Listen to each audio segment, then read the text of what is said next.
मुझे जरूरत यूं पड़ी क्योंकि मैंने देखा कि हिंदुत्व शब्द को मैला किया जा रहा है, उसका अपमान किया जा रहा है। न तो हमने कोई ट्विन टावर उड़ाया, न हमने किसी देश पे आक्रमण किया, न हमने किसी को अपने धर्म में परिवर्तित करने की कोशिश की। उसके बावजूद हिंदू टेरर वर्ड निकला, इससे तकलीफ होती है।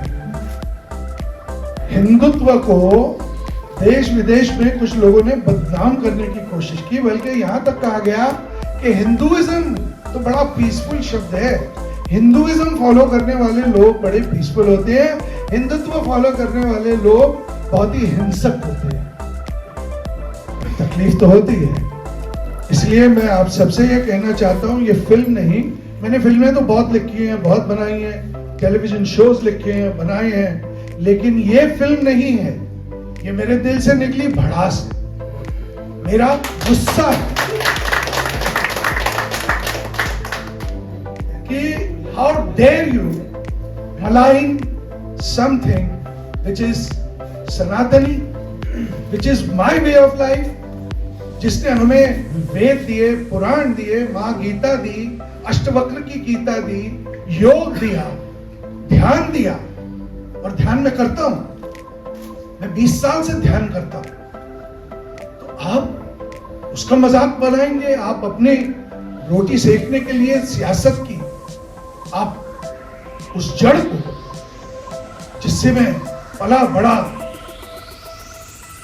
उसे आप दूषित करेंगे।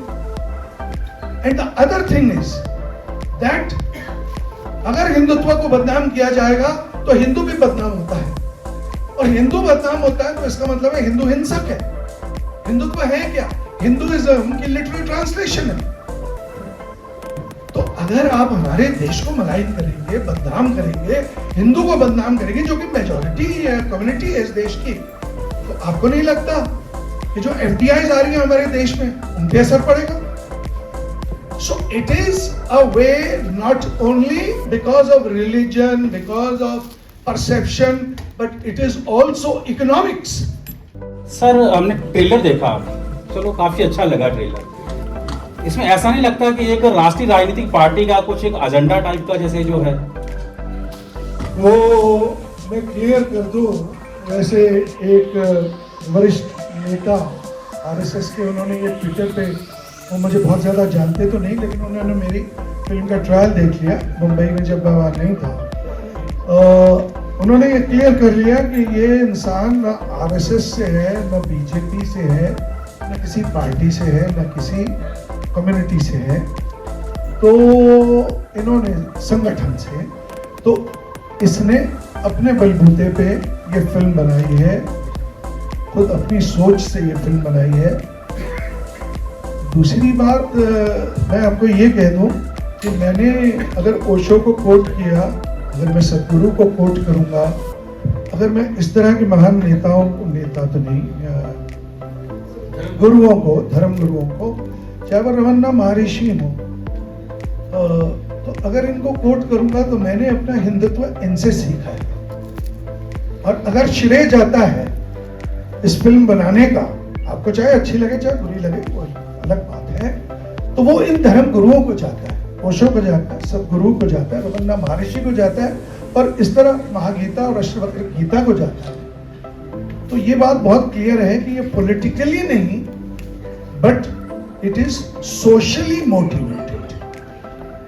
और अगर उसमें पॉलिटिक्स जुड़ी हुई है तो मैं क्या करूं? हमारे समाज से जुड़ गई है सियासत, तो जुड़ी है तो जुड़ी है, तो मैं तो पूरा आईना देखूंगा ना। मतलब आप अगर अक्स देखते हैं अपना आईने में, तो पूरा ही आता है ना, ऐसा तो नहीं आता ये पार्ट नहीं दिखाई दे रहा, ये पार्ट दिखाई दे रहा है, फिर ये पार्ट नहीं दिखाई दे रहा। तो ये पूरा जो मैंने देखा है उसका ये रिफ्लेक्शन। टाइम एज इन सिर्फ सोचने में कि ये जो हिंदुत्व वर्ड है, क्योंकि जैसे बहुत सारे लोगों की तरह मैं भी एक टाइम तक इसको बहुत ऐसे दिखता था कि कट्टर वर्ड है, जैसे सब लोग बोलते हैं, एक नेगेटिव इसके आसपास एक नरेशन चल रही थी। और जब मैंने अपने दोस्तों से भी डिस्कस किया, वो भी काफ़ी भौचक्के रह गए कि हिंदुत्व कर रहा है, तू पागल हो गया है क्या, क्या होगा, तुझे पता है वो ये वो। तो काफ़ी मेरे दिमाग में भी काफ़ी क्वेश्चंस थे, पर मुझे ऐसा लगता है मैं इन सब चीज़ों से बहुत अनजान था काफ़ी टाइम तक, क्योंकि मैं क्रिश्चियन स्कूल से पढ़ा, कॉन्वेंट स्कूल में पढ़ा हूँ, तो मुझे बहुत सारी चीज़ें नहीं पता थी। तो करण सर की नज़रों से मैंने जब हिंदुत्व को देखा तो मैंने रियलाइज़ किया कि ये बहुत ही सुंदर चीज़ है, ये एक जीने का तरीका है। हम सेलिब्रेट कर रहे हैं हिंदुत्व, हम किसी भी, और मैं तो मुस्लिम कैरेक्टर प्ले कर रहा हूँ तो मैं ये चीज़ बोल सकता हूँ कि हम किसी और जाति को या किसी समाज को हम कहीं डिमीन नहीं कर रहे हैं। समीर सिद्दीकी जो कैरेक्टर है वो सर को हमेशा एक ऐसा लीडर चाहिए था कि जो कहीं खड़े होकर बात करे तो पूरी दुनिया उसे सुने। He should stand toll always for his community. और मैं एक हिंदू फैमिली से हूँ, एक राजपूत फैमिली से हूँ, तो इस कैरेक्टर की स्किन में जाने के लिए मुझे डिफिकल्टी हुई। मैंने अपने मुस्लिम फ्रेंड से, जैसे आपने ट्रेलर में भी देखा कि एक सीन में मैं नमाज पढ़ रहा हूँ, तो मैंने उस चीज़ को जाना कि कैसे नमाज पढ़ते हैं, कैसे वजू अदा करते हैं। तो ये सारी चीज़ें थी जो डिफिकल्टीज थी मेरे लिए इस स्किन में जाने, इस कैरेक्टर के स्किन में जाने के लिए। पर जब मैंने एक बार हिंदुत्व को जाना तो मुझे भी ऐसा लगा कि जैसे मैं अनजान था, बहुत सारे और लोग हैं जो अनजान हैं, उनको हिंदुत्व की सुंदरता देखना बहुत जरूरी है। और this is the right time कि हम, वो जो एक नेगेटिव नरेशन चल रहा है हर जगह, सब लोग हिंदुत्व यानी बात सब कर रहे हैं, एक ममरिंग हर जगह चल रही है, पर कोई खुल के बात नहीं कर रहा। तो हमें करण सर की तारीफ करनी चाहिए कि उनके अंदर ये गट्स है कि हिंदुत्व को, और ये जो ट्रेलर है ये बहुत आम ट्रेलर नहीं है, ये बहुत हार्ड हिटिंग ट्रेलर है। हर इंसान के अंदर इतना दम नहीं होता कि इतना हार्ड हिटिंग ट्रेलर बना सके।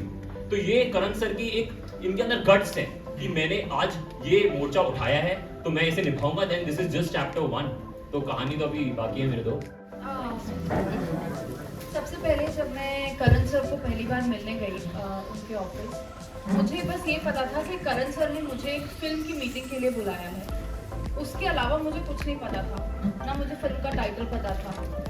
आई वेंट देयर और सर ने सबसे पहले मुझे गाने सुनाए, तो गाने सारे ही बड़े प्यारे थे। I heard Hindutva, the title track also, और बड़ा अच्छा लगा सुन के। फिर सर ने बाद में मुझे बताया कि इस फिल्म का टाइटल हिंदुत्व है। तो मैं थोड़ी सी झेप सी रह गई बिल्कुल कि हिंदुत्व, सर आप क्या बताना चाह रहे हैं, आप क्या दिखाना चाह रहे हैं। उस समय पे, ये आज से मैं 1.5 साल पहले की बात कर रही हूँ, 1.5 साल, हाँ। मैं उन लोगों में से हूँ जो एक बहुत ही प्रोटेक्टेड से एनवायरनमेंट में रहते हैं, और मुझे ना ज़्यादा नॉलेज नहीं थी, और मैं बहुत ओपनली ये चीज़ एक्सेप्ट कर रही हूँ। मुझे नहीं पता था कि हमारा सोशो पॉलिटिकल एनवायरनमेंट सिनारियो क्या चल रहा है। मुझे बस इतना पता था कि हिंदुत्व कंट्रोवर्शियल है, क्योंकि जब आप हिंदुत्व सुनते हैं तो कुछ दलों के नाम याद आते हैं, कुछ ऐसा कुछ याद आता है, तो जहन में आता है। फिर सर ने मुझे पूरी स्टोरी नरेट की, और उस स्टोरी में मुझे ऐसा कुछ भी कंट्रोवर्शियल, कुछ भी नेगेटिव नहीं लगा। In fact if anything it was more like an awakening for me. मेरे दिमाग में ऐसा था कि मैं इतने टाइम से which rock was I living under, मतलब क्या हो रहा है, मुझे कुछ नहीं पता था। सर से बात हुई, उसके बाद घर गई, पापा से बात की, अपने चाचा जी से बात की, सबसे बात की, तो ना कई सारी कहानियां सामने आई कि कैसे मेजॉरिटी होने के बावजूद भी इस देश में अगर हम गर्व से कहें कि हम हिंदू हैं तो लोगों को प्रॉब्लम हो जाती है। आज मेरा स्टैंस ये है, ये फिल्म करने के बाद, कि I am proud to be a Hindu, और मैं गर्व से कहती हूँ कि I am a part of a film like Hindu. क्यों पूछ रही हूँ, क्योंकि अभी आपको स्टोरी गिव अवे नहीं करूँगी, बट नैरेटिव के हिसाब से जो मेरे किरदार है सपना, वो एक NRI लड़की का है, और she has a very secular ideology towards the start of the film, और ये फिल्म उसकी जर्नी है हिंदुत्व का असली मतलब डिस्कवर करने की, जो रियल लाइफ में भी हो गया मेरे साथ। एक गलत फहमी है लोगों को। देखिए, मैं खुद एक पंडित परिवार से आता हूँ, ब्राह्मण हूँ, लेकिन मैंने आज तक जनेऊ नहीं पहना। जब मेरी शादी हुई तब मेरा जनेऊ संस्कार हुआ, और तब मुझे जनेऊ पहनाया गया। ये जनेऊ को लेकर जो गलत फहमी है ना, ये बहुत ही बुरी तरीके से फैलाई गई है। क्षत्रिय भी जनेऊ पहनते हैं। जनेऊ पहनना 16 संस्कारों में से एक संस्कार होता था। जब हम गुरुकुल में पढ़ाई करते थे तब हमको जनेऊ पहनाया जाता था, और ये हमारी शिक्षा और दीक्षा का हिस्सा था। उसको बाद में किस तरह से गलत तरीके, यही बात है जो आप कह रहे हैं ना, प्रतीकात्मक जो चीजें थी हमारी, उनको गलत तरीके से नैरेटिव बना बनाकर इतना तोड़ा मरोड़ा गया है सदियों से, सालों से, कि उसका अब एक बहुत ही कुचला और अगली रूप बनाने के लिए हमने उसको आमादा हो गए हम लोग सब। पर ऐसा क्यों? और यही हम देखिए ना, आपने सवाल पूछा ना, यही है वो सिंबोलिज्म जिसकी हम बात कर रहे हैं, और जो सर ने बहुत ही बारीकी से उस चीज को समझा है। हिंदू को हिंदू के खिलाफ करने की जो मुहिम है ना, ये बहुत सदियों से चली आ रही है। क्यों?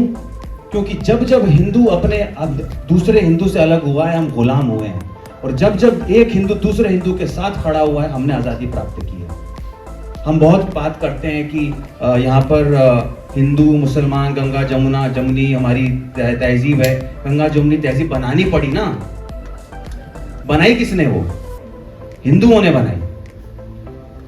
हमारा जो देश है वो जवान देश है, बना विभाजन के ऊपर है। वो हमारी सच्चाई है कि हम एक विभाजित देश हैं। हमारी आधी संख्या उस पार है जो भी हिंद की ही धरती के वासी थे, आज भी हिंद ही की धरती के वासी हैं, भले ही हम उन्हें किसी भी नाम से पुकार लें।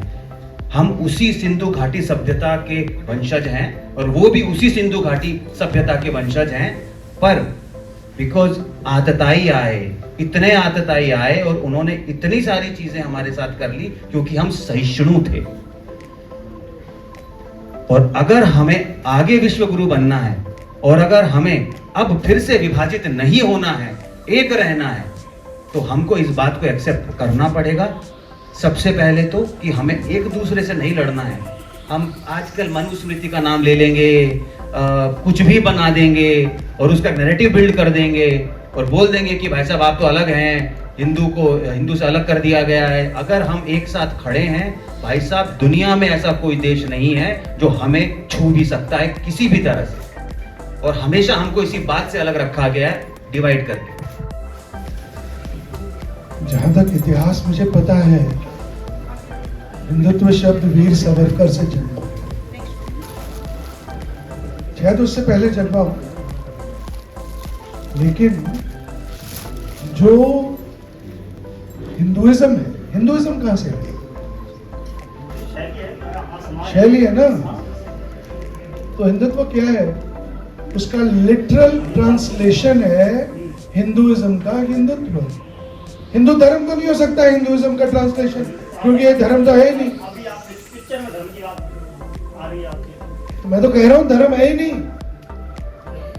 मैंने कौन से धर्म की बात कर ली पिक्चर में? मैं तो धर्म गुरुओं की बात कर रहा था। क्या बता सकता हूं? मैं तो बता दिया आपको कि भाई एक हिंदुइज्म अगर हो सकता है, आप या तो ऑक्सफोर्ड डिक्शनरी को वो कर लीजिए चैलेंज,